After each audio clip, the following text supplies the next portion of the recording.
The History Channel has followed two brothers, Marty and Rick Lagina, as they attempt to uncover the truth of Cursed Oak Island. Oak Island is just off the coast of Nova Scotia and is a mysterious place steeped in secrets and myths that have ties to the Knights Templar, kings, and pirates. There are also rumors that over 200 years ago, a pirate by the name of Captain Kidd left a hidden treasure there. The need to unravel the secrets of this cursed island began when the LAGINA'S were just boys, and now they and the rest of their crew have been on an 11-season journey to find the elusive treasure. However, as they search high and low for these treasures, one has to wonder how much treasure they are already in possession of, and how they have been able to afford this elaborate hunt for so long. American brothers and treasure hunters, Rick and Marty Lagina, started their Fellowship of the Dig in 2006, when they started their search for the Oak Island treasure. It is speculated that they took out loans and invited investors into their venture when they first got the funds to search Oak Island for its lost treasure. They were raised together in northern Michigan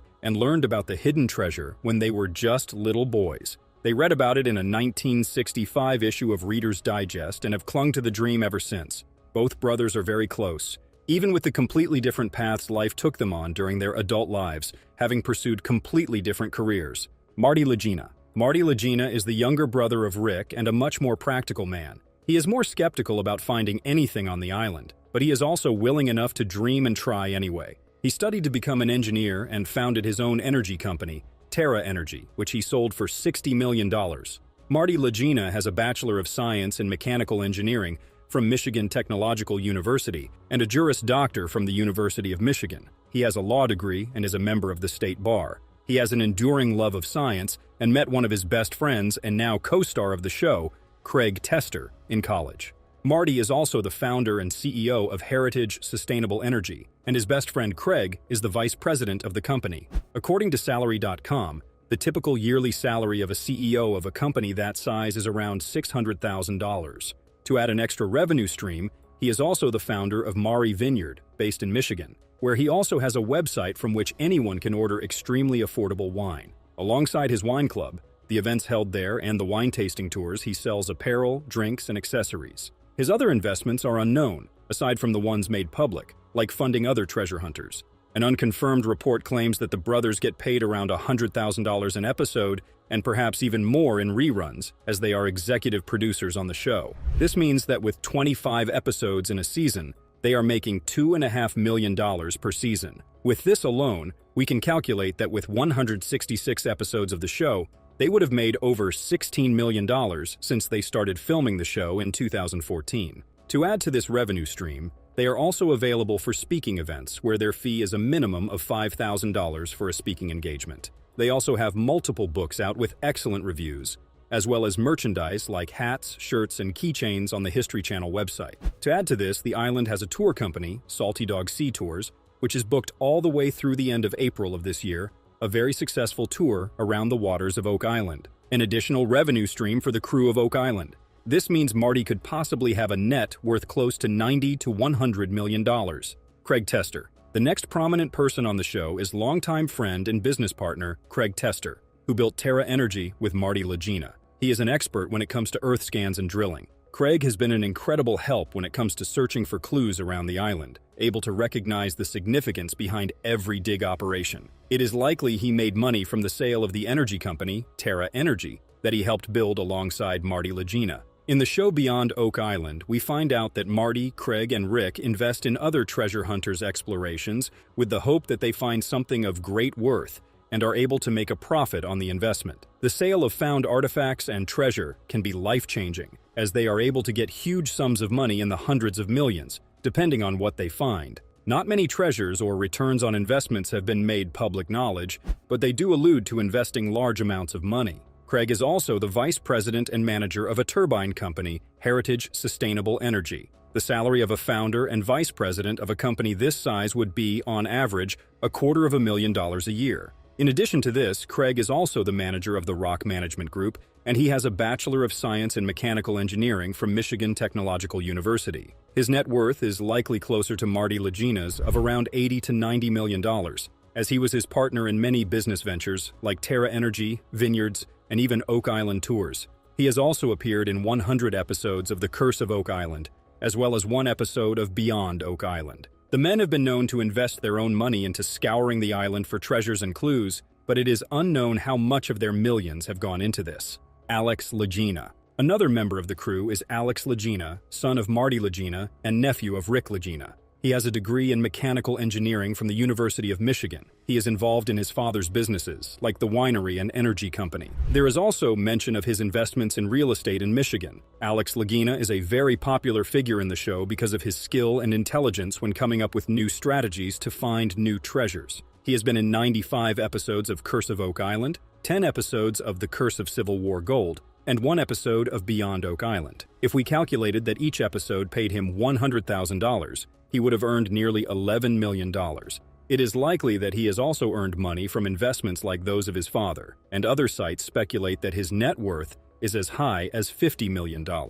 Jack Begley. Following the theme of being friends and family, the next cast member of the Oak Island crew is Jack Begley, the stepson of Craig Tester. He is based in Michigan, as most of the Oak Island crew seems to be, and he never hesitates to do the dirty work on the show. Jack and Craig are often working together on any digs on the island. When he isn't working with his stepdad, he can be found with friend and fellow crew member Gary Drayton, a metal detectorist around the island. Jack Begley is a producer on the show and has been in 100 episodes of The Curse of Oak Island. Calculating this would give Jack a net worth of $10 million, without including his revenue as a producer from the syndication of the show. Of course, as he is only a supporting character, he is unlikely to make the same amount as the Lagina brothers, so his net worth could be as much as half of that estimate. However, the show is not his only stream of revenue, as Jack owns his own company, Remote Energy Solutions, as well as being a drone pilot. A drone pilot is estimated to make over $100,000 a year. In addition to his co-ownership of a company that is estimated to make 7 figures a year,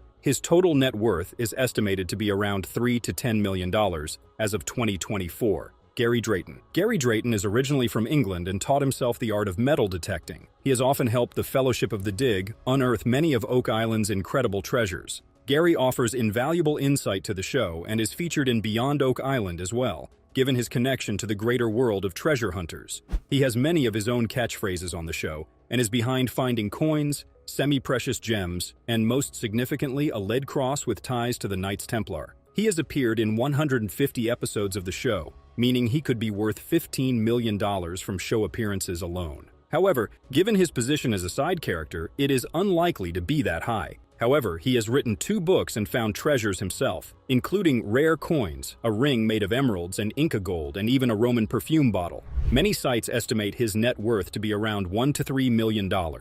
Charles Barkhouse, another crew member who has been in as many as 93 episodes and is a fan favorite, is the moment by revealing another discovery, which boosts everyone's enthusiasm. Laird Niven suggests comparing this new find near the stone foundation on the island's western side to earlier samples to piece together more of Oak Island's unfolding story.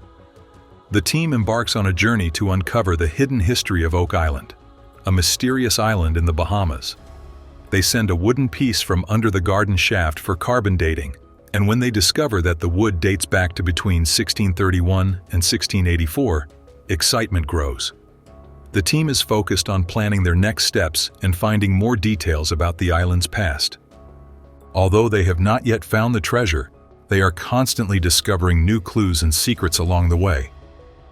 One such discovery points to an ancient underground corridor, suggesting that there is still much more to uncover and understand.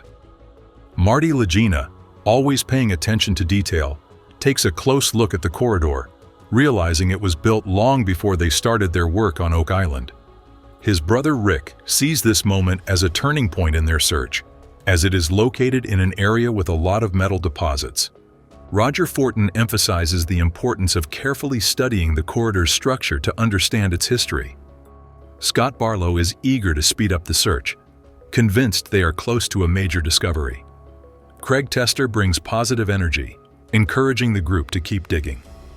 Rick thanks the team for their hard work and gives them the green light to continue exploring. As dawn breaks, the Duma excavation team arrives at the site, ready to push their search to around 95 feet deep. Billy Gerhardt, Jack Begley, and Gary Drayton are busy exploring an area close to the southeastern marsh, along an old stone path. The team wonders what secrets the path might reveal, and what might be at the end of the corridor. The team starts to think about the skill and creativity required to build such a structure so long ago, which gives them a new appreciation for the people who once lived on Oak Island and the historical significance of their discoveries. As they dig deeper, they begin to find small artifacts that hint at everyday life on the island long ago, such as pieces of pottery and old metal tools, suggesting that people once lived and worked in this area, possibly as part of a busy trading community or settlement. Each find adds to the story of Oak Island, helping to create a bigger picture of its past. The team on Oak Island, led by Gary Drayton and Rick Lagina, was searching for hidden treasures in the swamp. They discovered wooden planks, crafted to fit together, which seemed to be pieces of an ancient ship. Billy Gerhardt stumbled upon a stone path or large structure buried just under the swamp's surface, and Jack noticed a big rock that looked like those found by Fred Nolan in 1921. Rick believed they were on the verge of uncovering something big that could shine a light on the island's history. Gary emphasized the importance of cleaning and carefully examining the structures they found to make sure they didn't miss anything important. Billy felt their discoveries were unique and believed they were on the verge of uncovering something big that could shine a light on the island's history. Rick, along with Alex Lagina, Jack, and Scott Barlow, sat down with archaeologist Laird Niven and archaeometallurgist Emma Colligan.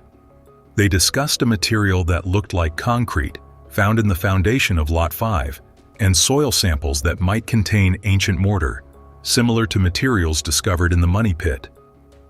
Emma planned to use X-ray diffraction analysis to learn more, hoping to connect these findings to old construction techniques. The Money Pit has always been a source of surprising discoveries, often raising more questions than answers. This week brought a new set of findings that hinted at different paths for their investigation, adding to the island's complex history. Some old stories suggested that certain items were deliberately placed in specific locations. Emma's analysis of soil samples from Lot 5 showed a match to the soil from the Money Pit, even though the two places were 104 feet apart. This unexpected link, confirmed by X-ray tests, left experts like Laird Niven and Scott Barlow scratching their heads. As they continued exploring an old stone road, they found a large, hand-forged chain and hook. But Billy the operator triumphs as he pulls out a massive beam of wood.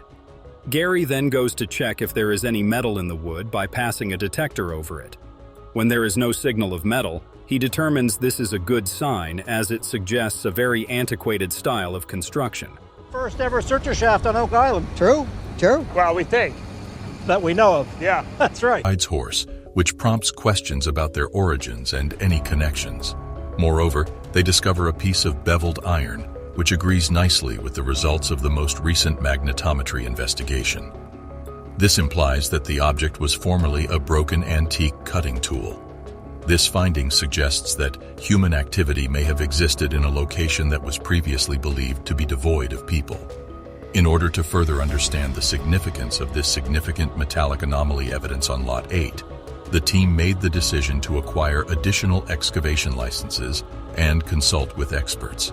The discovery raises questions regarding its provenance and any connections it might have to other local findings.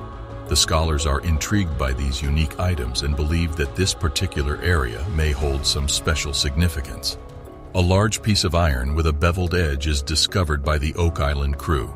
It may be a broken piece of the ancient adze, a type of cutting tool.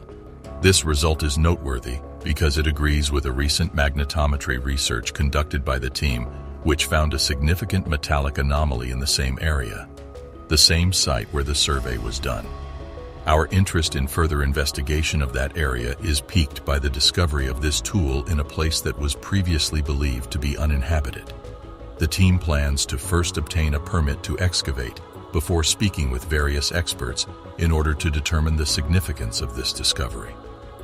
The secrets surrounding Oak Island keep getting more complicated as the show follows the journey of full-time treasure hunters through each new season. However, you might get the same results with your own gear.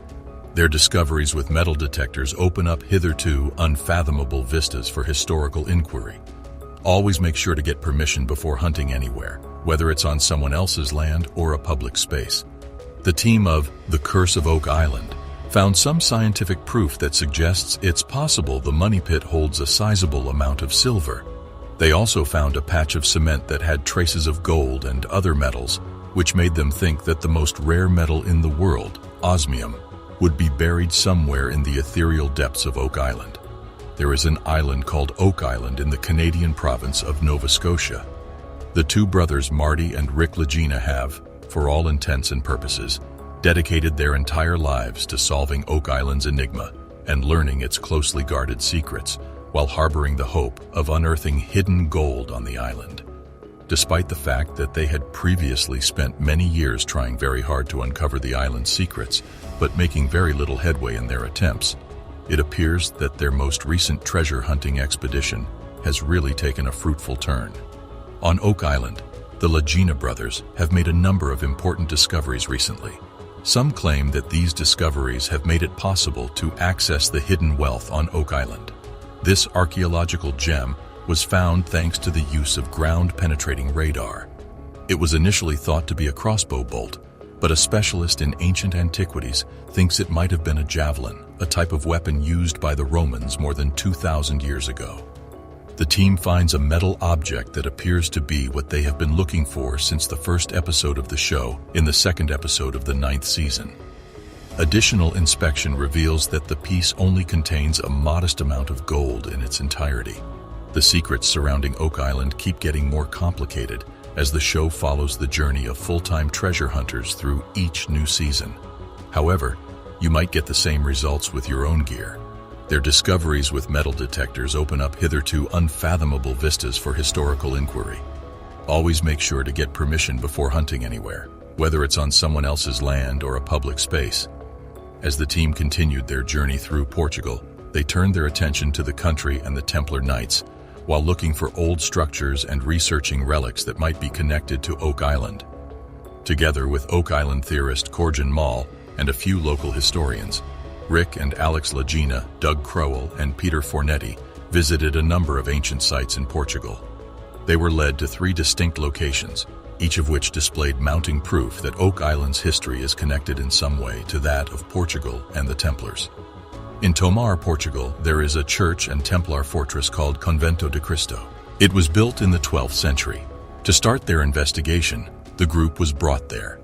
Corjan was particularly intrigued by the aqueduct's drainage system, which he thought had served as inspiration for whoever created the Smith's Cove finger drains. The aqueduct drainage system was what captivated Corjan the most out of all the amazing elements that were packed into this massive structure. This link might have seemed a little tenuous, but Corjan had more details. The original church gate, now faded, bore an engraving of a cross surrounded by 4 dots.